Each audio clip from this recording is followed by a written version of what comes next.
Ku ssomero lya Seta High Main Campus mu disitulikiti y'e Mukono nga lino lye nakazadde ly'amatabi amalala okuli Mbala Campus, Green Campus, A-Level Campus akuna Junior Campuses bakikumye ne bakiyuza bigezo bya siniya y'omukaaga ebyatulibwa omwaka oguwedde ebikomyewo olwaleero.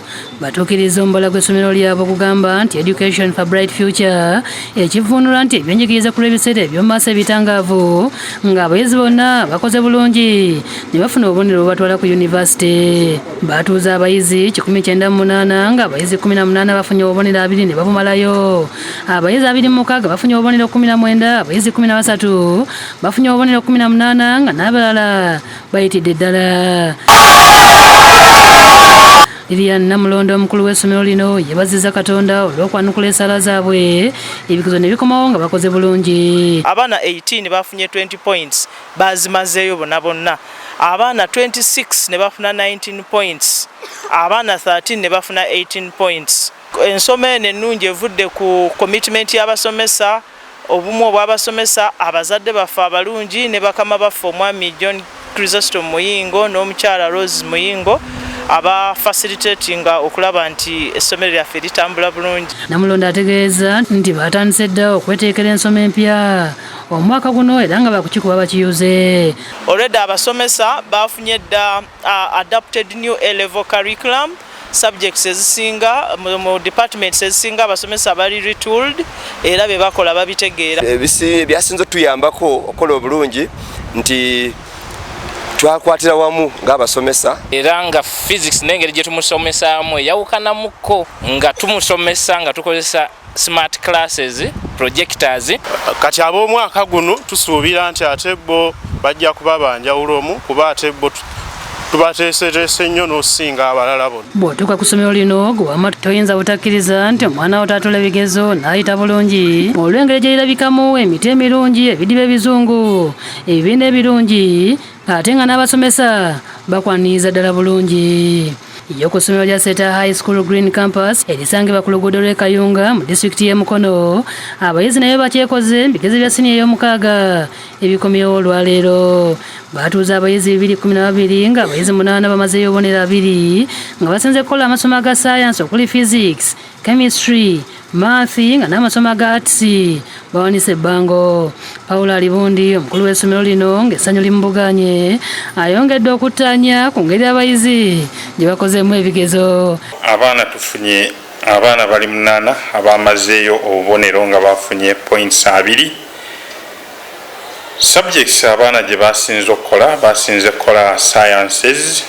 Alibundi yeebazizza bonna batambudde nabo mu lugendo luno omuli abatandise amasomero ga Seta High era ng'ayogedde ebyenjawulo ebiri mu masomero gano ebiyamba abayizi buli mwaka okukola obulungi.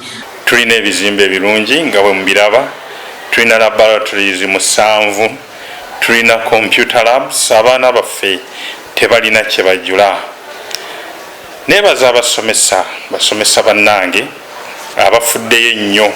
Tuddamu ebintu ne tubikola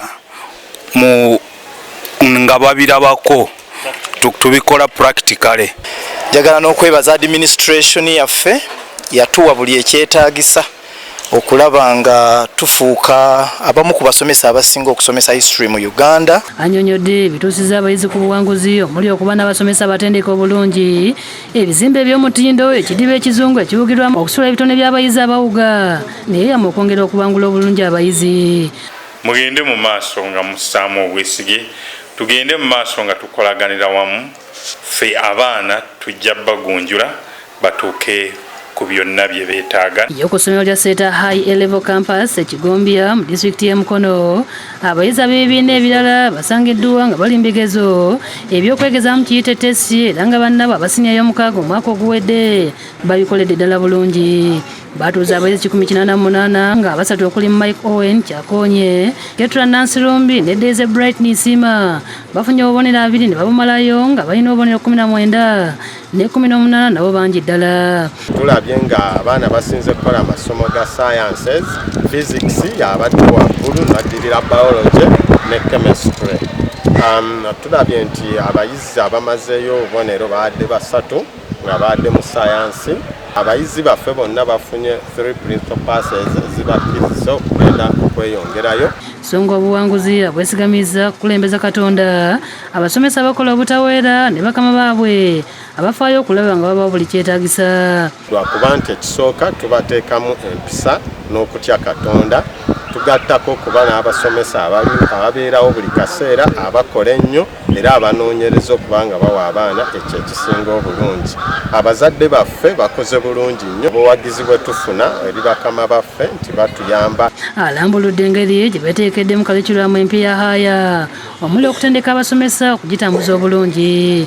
Tuli mu kutendeka abasomesa baffe mu new curriculum nga bwe njogedde, era tugattako n'abantu abalala ne bajja ne babaziteekamu obukodyo olw'okulaba nga mu new curriculum ffe abasinga. Ziba ziyise olw'okuba nga tubateddekesa ku practicals zino, ate tubadde ennaku zino tubakubiriza nnyo okukola research n'okusoma ebitabo textbooks na si pamphlets ekibayambye okwongera okutegeera science zino n'okuzinnyikiza. Ate ku ssomero lya Seta High School e Mbalala kabadde keetalo nga abasomesa balindira evudde embigezi bya siniya ey'omukaaga nga ku ttabi lino baatuuza abayizi 281 nga abayizi 149 bakola sciences ate abayizi 132 bakola amasomo ga arts.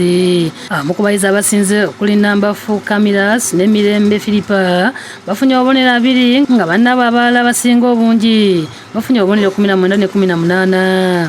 Omukulu w'essomero lino Boniface Sebukalu ayozayozezza abayizi bonna kubanga bafunye obubonero obubatwala mu yunivasite. Batuuza abaana 280 nga bonna ekirubirwa kyaffe kyakulaba nti beeyongerayo ku ddaala eddala era nga okusinziira results nga bwe zirabika abaana baffe bonna basobodde okulaba nti bafuna principal passes era ng'omulundi guno physics yalidde mu banne wa Kakendo. Akasizange basinze okukola amasomo ga science ng'ategeeza nga kalikulamu empya eya Haya naye bajateekedde bulungi ne yeebaza gavumenti olw'okulambika kwe yabawa. Asomesa competence eyo, skills ezo, obumanyirivu obwo, obukodyo obwo bwe bakozesezza era bwe bagenda okukozesa ne ku level eno.